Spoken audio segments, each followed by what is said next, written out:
வணக்கம் நேயர்களே, இது ஷர்மிளா டாக்கீஸ். நான் உங்கள் டாக்டர் ஷர்மிளா. பிரபல நடிகர் ராஜேஷ் அவர்கள் காலமானார். அவருக்கு வயது 75. அவரோட நான் பர்சனலா நிறைய பழகியிருக்கேன். கடைசியா வந்து சன் டிவில ரோஜா அப்படிங்கிற ஒரு சீரியல், ரொம்ப பாப்புலரான ஒரு சீரியல். அதுல நாங்க 2 பேரும் சேர்ந்து நடிச்சோம்.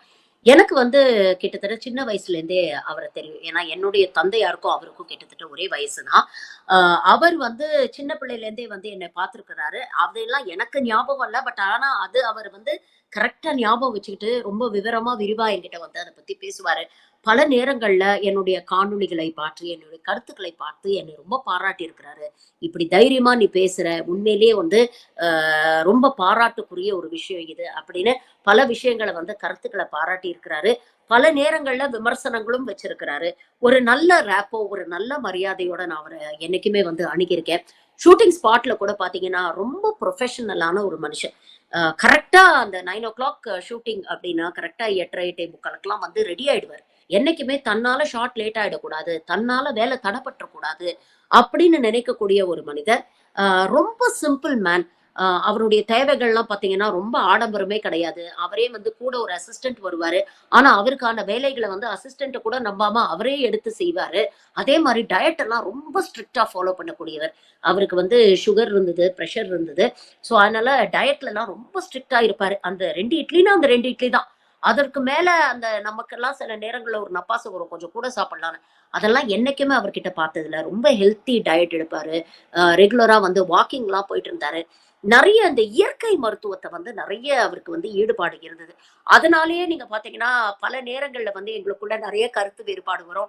எனக்கு பொதுவா நான் சயன்டிஃபிக் மெடிசின் படிச்சதுனால, எனக்கு அதுல வந்து பல விஷயங்கள நான் கேள்வி கேட்பேன். பல விஷயங்கள வந்து நான் ஏற்றுக்கொள்ள மாட்டேன். அவர் வந்து எப்பவுமே வந்து என்ன கன்வின்ஸ் பண்ண ட்ரை பண்ணுவாரு. நான் சொல்றேன், "நீ ஒரு தடவ அத யூஸ் பண்ணி பாரேன். அப்போ உனக்கு தெரியும்." அப்படின்னுலாம் நெறைய முறை என்ன கன்வின்ஸ் பண்ண ட்ரை பண்ணியிருக்கிறாரு.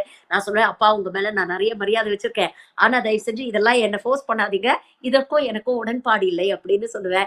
செல்லமா திட்டுவாரு, செல்லமா கடிஞ்சுப்பாரு. நான் சொல்றதுக்காகவாவது ஒரு தடவ நீ யூஸ் பண்ணி பார்க்க மாட்டியா? அப்படின்லாம் கேட்பாரு.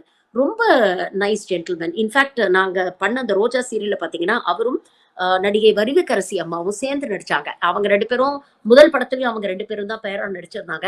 ரொம்ப நல்லா இருக்கும் அவங்களோட வொர்க் பண்ணக்கூடிய வைப்ஸ். ஏன்னா 2 பேருமே தரோ புரொஃபஷனல்ஸ். ஆ ரொம்ப ஸ்ட்ரிக்ட்டா இருக்கிறவங்க. வாழ்க்கையில ரொம்ப கஷ்டப்பட்டு முன்னுக்கு வந்தவங்க. அவங்க கிட்டேருந்து அவங்கள பார்த்து இன்ஸ்பயர் ஆறதுக்கு, அவங்க கிட்டேருந்து கத்துக்கிறதுக்குலாம் நெறைய விஷயங்கள் இருக்கும்.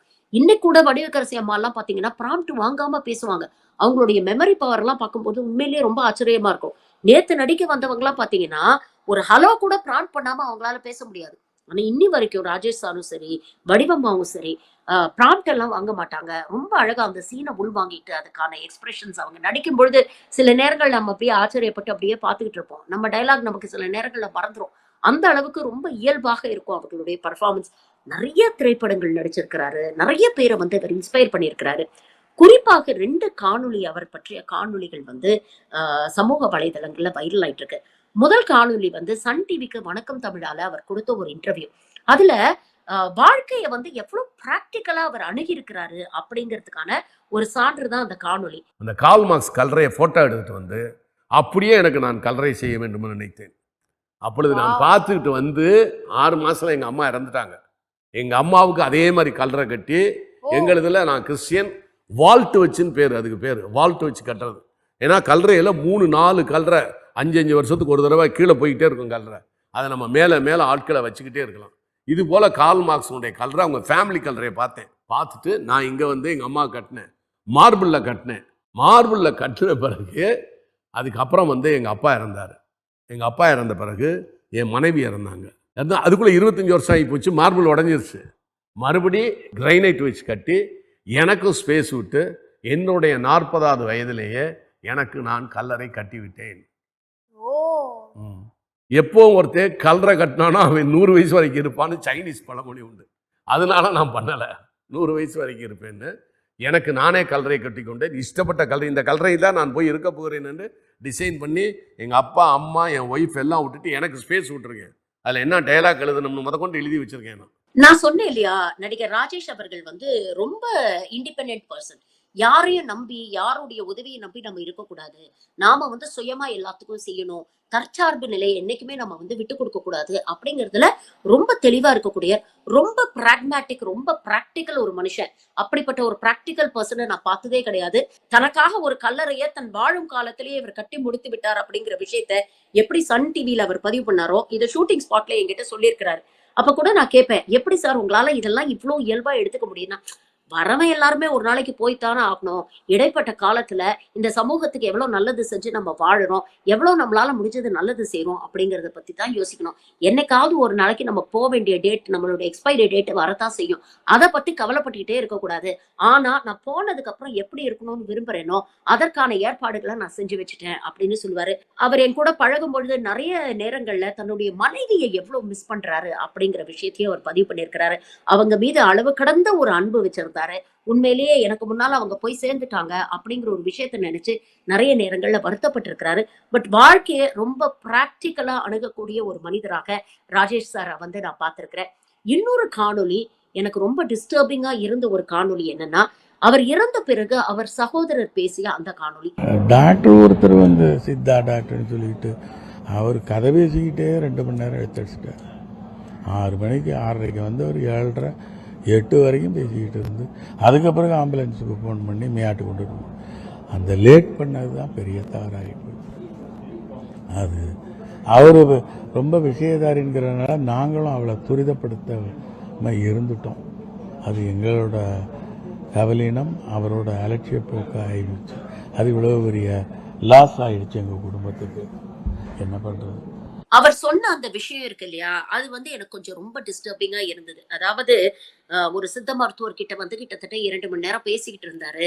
அந்த நேரத்தை வேஸ்ட் பண்ணாம முதல்லயே அவர் நாங்க ஹாஸ்பிட்டல் கூட்டிட்டு போயிருந்தோம்னா ஒருவேளை அவர் காப்பாத்தி இருக்கலாமோ, காலம் கடந்து போச்சோ அப்படிங்கிற ஒரு விஷயத்த அவர் பதிவு பண்ணியிருந்தாரு. ராஜேஷ் சார் உயிரோடு இருக்கும்போது ஷூட்டிங் ஸ்பாட்ல நாங்க பேசும்பொழுது பல முறை இது சம்பந்தமாக நான் அவர்கிட்ட பேசியிருக்கேன். அவருக்கு சுகர் இருக்கு. அவருக்கு வந்து வயதிற்கேற்ற அந்த உபாதைகள் இருக்கு இல்லையா, சுகர், பிரஷர் இதெல்லாம் இருக்கு. என்கிட்ட வந்து பல நேரங்கள்ல வந்து சொல்லுவாரு, என் சுகர் வந்து இப்படி இருக்கு, பிரஷர் இருக்குன்னு. நான் சொல்வேன், சார் போய் முதல்ல ஒரு சயின்டிபிக் மெடிசனை வந்து ஃபாலோ பண்ணுங்க, டாக்டரை போய் சந்திங்க, அதற்கான மருந்து மாத்திரை எல்லாம் சாப்பிடுங்க. நான் இல்ல நான் சித்தா மருந்து எடுத்துக்கிறேன், இல்ல நான் இயற்கை மருந்து எடுத்துக்கிறேன் அப்படின்னு சொல்லுவாரு. பாரு நான் பாரு எவ்வளவு ஆரோக்கியமா இருக்கேன் அப்படின்னு. இது சம்பந்தமாக யூடியூப்லயே நிறைய காணொளிகள் அவர் பண்ணியிருக்கிறாரு. 100 வருஷம் எப்படி ஆரோக்கியமா இருக்கிறது, நோய் நொடி இல்லாம இருக்கிறது அப்படிங்கிற விஷயங்கள், ஆன்மீக சம்பந்தப்பட்ட நிறைய விஷயங்கள் வந்து அவர் காணொலியில எல்லாம் பேசியிருக்கிறாரு. நமக்கும் அதுக்கும் கொஞ்சம் தூரம் வச்சுக்கோங்களேன். இருந்தாலும் ஒரு ஹெல்த்தி ஆர்குமெண்ட்ஸ் நிறைய வந்து ஷூட்டிங் ஸ்பாட்ல எங்களுக்குள்ள இருக்கும். அவர் சொல்றதை என்னைக்குமே நான் ஏத்துக்க மாட்டேன். அவர் சொல்றாரு, நீ ஏத்துக்க மாட்டேன்னு எனக்கு தெரியும், இருந்தாலும் உன்கிட்ட சொல்றதுல எனக்கு ஒரு சந்தோஷம், ஏன்னா நீ ஆர்கியூ பண்றல, அது எனக்கு ரொம்ப பிடிச்சிருக்கு அப்படின்னு சொல்லிட்டு தொடர்ந்து வந்து என்கிட்ட வந்து வாக்குவாதம் பண்ணிட்டே இருப்பாரு. பட் ஆனா அன்பார்ச்சுனேட்லி அந்த வீடியோ பார்க்கும்போது ரொம்ப மனசுக்கு சங்கடமாக இருந்தது. இந்த காணொலியுடைய நோக்கம் ஒட்டுமொத்த சித்தா, ஆயுர்வேதா, யுனானி இதெல்லாம் குறை சொல்ற நோக்கத்துல இந்த காணொலி நான் பண்ணல. அதை விமர்சனம் செய்து இதற்கு முன்னால் பல காணொலிகளை நான் வந்து வெளியிட்டிருக்கிறேன். அதற்கான ஆதரவும் கிடைச்சிருக்கு. ஸோ என்னுடைய நிலைப்பாடு என்ன அப்படிங்கிறது யூடியூப்ல ரெகுலரா பார்க்கக்கூடிய நேயர்களுக்கு தெரியும். பட் ஆனா ஒரு விஷயம் வந்து இந்த காணொலி மூலமாக ஒரு விஷயம் உங்களுக்கு எல்லாம் பதிவு பண்ணணும்னு நான் நினைக்கிறேன். நீங்க எந்த சிஸ்டம் ஆஃப் மெடிசனை ஃபாலோ பண்றீங்க அப்படிங்கிறது உங்களுடைய இஷ்டம். Scientific medicine is the best medicine. ஏன்னா அதுல எல்லாத்துக்குமான ஒரு சயின்டிபிக் காரண காரியங்கள் இருக்கு அப்படிங்கிறது எல்லாமே ப்ரூவ் பண்ணப்பட்டிருக்கு அப்படிங்கறத தொடர்ந்து பல காணொளிகள்ல நான் சொல்லிட்டு இருக்கேன். ஆல்டர்னேட்டா இந்த சித்தா, ஆயுர்வேதா, யுனானி இதுல கொடுக்கக்கூடிய இந்த மருந்துகள்ல நீங்க ஜஸ்ட் ஒரு சிம்பிள் ஃபேக்ட் திரும்பவும் திரும்பவும் பதிவு பண்றேன். நீங்க அலோபதி மெடிசன் ஒரு மெடிசனை போய் நீங்க மருந்து கடையில வாங்குறீங்களா, அந்த மெடிசனுக்குள்ள ஒரு சின்ன சீட்டு வச்சிருப்பாங்க.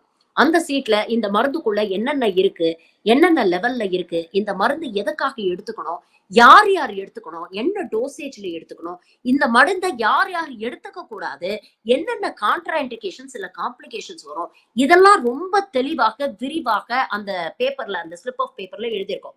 பல பேர் அதை பிரிச்சு கூட படிக்க மாட்டாங்க. ஆனா இது ரொம்ப முக்கியம். ஏன்னா எல்லா மருந்துமே ஆய்வு செய்யப்பட்டு அதற்கான இண்டிகேஷன்ஸ் என்ன, கான்ட்ரா இண்டிகேஷன்ஸ் என்ன, சைடு எஃபெக்ட்ஸ் என்ன, இதெல்லாம் ஆராய்ச்சி மூலமாக நிரூபிக்கப்பட்டு ஆவணப்படுத்தப்பட்டு தான் இந்த மெடிசன்ஸ் மார்க்கெட்டுக்கு வருது.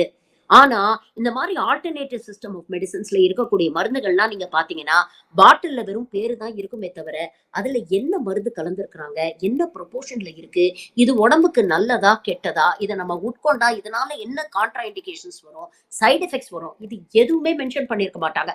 ஆனா இன்ஃபேக்ட் பாத்தீங்கன்னா அலோபதி மருந்தை விட 2 மடங்கு 3 மடங்கு விலை அதிகமாக இருக்கக்கூடிய மருந்துகள்லாம் இந்த இருக்கும். ஆனா எந்த விதமான ஒரு சயின்டிபிக் பேக்கிங்கும் இல்லாம, எந்த விதமான தரவுகளும் இல்லாம, எந்த விதமான ஆராய்ச்சியும் இல்லாம, எந்த விதமான ஆதாரங்களையும் ஆவணப்படுத்தாம இது போன்ற மருந்துகளை சித்த மருத்துவம் அப்படிங்கிற பேர்லயும், ஆயுர்வேதா அப்படிங்கிற பேர்லயும், ஆல்டர்னேட்டிவ் மெடிசன்ஸ் அப்படிங்கிற பேர்லயும், இன்னைக்கு வெல்னஸ் அப்படிங்கிற பேர்லயும் நிறைய சோசியல் மீடியால இருக்கக்கூடிய சோசியல் மீடியா இன்ஃபுளுசர்ஸ், பிரபல நடிகர்கள், நடிகைகள்லாம் இதை ப்ரமோட் பண்ற விஷயங்களை நம்ம பாக்குறோம். அதனால நான் மக்கள் கிட்ட வைக்கக்கூடிய ஒரே ஒரு கோரிக்கை என்னன்னா, நீங்க என்ன சிஸ்டம் ஆஃப் மெடிசன் ஃபாலோ பண்றீங்க அப்படிங்கறத என்னால டிட்டர்மின் பண்ண முடியாது. என்னால அட்வைஸ் மட்டும் தான் பண்ண முடியும். ஆனா எதை சூஸ் பண்றீங்க அப்படிங்கிறது முழுக்க முழுக்க உங்க கையில தான் இருக்கு. நீங்க அப்படியே ஆல்டர்னேட்டிவ் சிஸ்டம் ஆஃப் மெடிசனை தான் பின்பற்ற போறேன் அப்படின்னு முடிவு பண்ணாலும் ஒரு விஷயத்த தெளிவா புரிஞ்சுக்கங்க. எமர்ஜென்சிஸ் அப்படின்னு வரும்போது உடனே ஹாஸ்பிட்டலுக்கு போய் அலோபதிக் மெடிசன் ட்ரீட்மெண்ட் எடுக்கிறது தான் நல்லது. இப்ப உதாரணத்துக்கு சொல்லணும்னா பல பேருக்கு நெஞ்செரிச்சலுக்கும் நெஞ்சு வலிக்கும் இருக்கிற வித்தியாசமே தெரிய மாட்டேங்குது. பல கேசஸ்ல இது வெறும் நெஞ்செரிச்சல் தான், இன்டைஜஷன் தான், இதுக்கு மருந்து சாப்பிட்டா சரியா போயிடும் அப்படின்னு நினைச்சு ஹாஸ்பிட்டலுக்கு போறதை தாமதப்படுத்துறதுனால சில பேரோட உயிரெல்லாம் போயிருக்கு அப்படிங்கிறத பல தருணங்கள்ல நம்ம பார்த்திருக்கோம். அதனால எந்த ஒரு பிரச்சனையா இருந்தாலும் ஒரு எமர்ஜென்சி அப்படின்னு வரும்பொழுது தயவு செஞ்சு அலோபதிக் மெடிசனுக்கு போங்க. இப்ப ராஜேஷ் சார் கேஸ்லயே அவருக்கு நெஞ்சு வலிக்குது, பிரீதிங் டிஸ்கம்ஃபர்ட் இருக்கு அப்படிங்கறது தெரிஞ்ச உடனே அவர் ஒரு ஹாஸ்பிட்டலுக்கு போயிருந்தாருன்னா ப்ராபப்ளி அவர் உயிரை காப்பாத்திருக்கலாம். இன்னும் பல வருடங்கள் அவர் உயிரோட இருந்திருப்பாரு, பல நல்ல படங்கள் நடிச்சிருப்பாரு, நம்மளோட சந்தோஷமா இன்னும் பல வருடங்கள் அவருக்கு இருக்கிறதுக்கான ஒரு வாய்ப்புகள் கிடைச்சிருக்கும். ஆனா பல நேரங்கள்ல நான் பார்த்திருக்கேன், இந்த மாதிரி ஆல்டர்னேட்டிவ் சிஸ்டம்ஸ் ஆஃப் மெடிசன் மீது அதீத நம்பிக்கை வைக்கக்கூடிய நபர்கள் உடலுக்கு உண்மையிலேயே பிரச்சனைன்னு வரும் பொழுது அப்ப கூட இதை நம்ம விட்டுட்டு முதல்ல அட்லீஸ்ட் இருக்கிற பிரச்சனைக்கு ஒரு சயின்டிபிக் பேஸ்ட் மெடிசனை நம்ம நாடணும் அப்படிங்கிற ஒரு அந்த ஒரு பிரசன்ஸ் ஆஃப் மைண்ட் வந்து அவங்களுக்கு இல்லாம போயிடுது. அது பல நேரங்கள்ல இந்த மாதிரி விபரீதமான ஒரு முடிவை வந்து நோக்கி செல்கிறது அப்படிங்கறத நினைக்கும் போது உண்மையிலேயே ரொம்ப வருத்தமாக இருக்கு. உடல் அளவில் நம்மளை விட்டு பிரிஞ்சிருக்கலாம், ஆனா அவருடைய தரமான நடிப்பு மூலமாகவும் அவருடைய திரைப்படம் மூலமாகவும் என்னன்னைக்கும் நம்ம மனசுல ராஜேஷ் அவர்கள் வாழ்ந்துகிட்டு இருப்பாரு அப்படின்னு தான் நான் நினைக்கிறேன். என்னைக்குமே என்னுடைய வாழ்க்கையில one of the most special பர்சன்ஸா ராஜேஷ் அவர்கள் என்னைக்குமே இருப்பாரு. He lived a glorious life, அதுல எந்த மாற்று கருத்தும் இல்ல. பர்சனலா அவருக்கு நிறைய ப்ராப்ளம்ஸ் இருக்கு, ஆனா அதுக்குள்ள நான் போக விரும்பல, அது நம்ம டிஸ்கஸ் பண்ண வேண்டிய அவசியமும் இல்லை. ஆனா நல்ல மனிதர், நல்ல தரமான திரைப்படங்கள்ல நல்ல கதாபாத்திரங்கள்ல நடிச்சாரு, நிறைய பேருக்கு தன்னுடைய வாழ்நாள்ல உதவி செஞ்சிருக்கிறாரு, ஒரு நல்ல இன்ஸ்பிரேஷனா பல பேருக்கு இருந்திருக்கிறாரு. ராஜேஷ் சார் அவர்களுடைய ஆன்மா சாந்தி அடைய பிரார்த்திப்போம். நன்றி.